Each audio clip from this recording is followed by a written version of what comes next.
నా పేరు ఉదయ్ రఘునరేష్. కాపునాడు ఉభయ గోదావరి జిల్లాలో అధ్యక్షుడిగా ఉన్నాను. ఈ నెల నవంబర్ 9వ తారీఖున జరిగిన కాపునాడు కార్తీక వన సమారాధన కార్యక్రమం దిగ్విజయం చేయడంలో ముందుగా మా కాపునాడు కార్యవర్గం వారు, అలాగే నాయకులు, మరి ప్రజాప్రతినిధులైనటువంటి శ్రీ ఆదిరెడ్డి శ్రీనివాస్ గారు, రాజమండ్రి సిటీ శాసనసభ్యులు, అలాగే బొత్తుల బలరామకృష్ణ గారు, రాజానగరం శాసనసభ్యులు, నాయకులు పంతం కోనరావు గారు, ఎర్ర వేణుగోపాలరాయుడు గారు, ఆకులు వీర్రాజు గారు, జక్కంపూడి విజయలక్ష్మి గారు, ఆకులు వెంకటేశ్వరరావు గారు, ఆళ్ళ ఆనందరావు గారు, అయ్యల గోపి గారు, అర్లపల్లి పురుషోత్తం గారు, కందుల కోటేశ్వరరావు గారు, బండారు రమణ గారు, ఓగేటి రవి గారు, అలాగే రాజకీయ పార్టీలకు అతీతంగా అందరు నాయకులు ఇచ్చేసి ఈ కార్యక్రమాన్ని జయప్రదం చేశారు. అలాగే మరి ఇతర కులస్తులు అయినటువంటి నాయకులు, మరి పొట్టిగి శ్రీనివాస్ గారు ఆంధ్రప్రదేశ్ స్టేట్ క్రెడై చైర్మన్గా ఉన్నారు.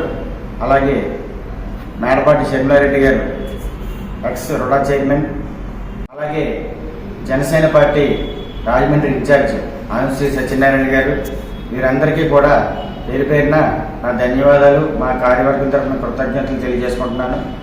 మరీ ముఖ్యంగా రాజానగరం శాసనసభ్యులు బొత్తుల బలరామకృష్ణ గారికి, ఎందుకంటే మరి కాపు జాతికి చెందిన ప్రముఖ స్వాతంత్ర సమరయోధుడు శ్రీ ద్వారబంధాల చంద్రయ్య నాయుడు గారి జీవిత చరిత్ర పుస్తకము, అలాగే కాపు సామాజిక చెందిన మద్రాస్ ప్రెసిడెన్సీ ముఖ్యమంత్రిగా పనిచేసిన సార్ వర్మ వెంకటరెడ్డి నాయుడు గారి జీవిత చరిత్ర పుస్తకం కూడా మరి గౌరవనీయులు రాజానగరం శాసనసభ్యులు బొత్తుల బలరామకృష్ణ గారి చేతుల మీదుగా ఆవిష్కరణ జరిగింది.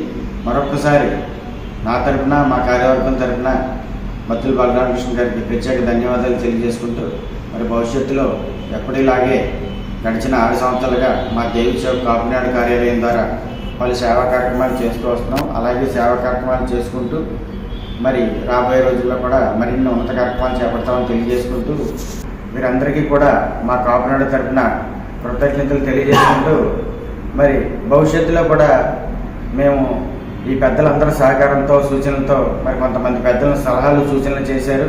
ఇంకా ఇంప్రూవ్మెంట్ కోసం, ఇంకా బాగా చేయడం కోసం దాన్ని మేము పరిగణలోకి తీసుకుని, అందరి అభిప్రాయాలను పరిగణలోకి తీసుకుని రాబోయే సంవత్సరం మరింత అద్భుతంగా నిర్వహిస్తామని తెలియజేసుకుంటూ, మరి ఈ కార్యక్రమాన్ని సక్సెస్ చేసిన ప్రతి ఒక్కరికి పేరు పేరున, ఎవరి పేరు మర్చిపోయినా అన్యదా భావించవద్దు, అందరికీ పేరు పేరున ధన్యవాదాలు తెలియజేసుకుంటూ, స్వర్గీయ మిరియాల వెంకటరావు గారు స్థాపించిన ఈ కాపునాడు ఈ సంవత్సరానితో 50 సంవత్సరాలు పూర్తి చేసుకుంటున్న సందర్భంగా మరి నవంబర్ 30వ తారీఖున విజయవాడలో కాపునాడు జాతీయ అధ్యక్షుడు గాఢ సుబ్రహ్మణ్యం గారి ఆధ్వర్యంలో భారీ బహిరంగ సభ జరుగుతుంది.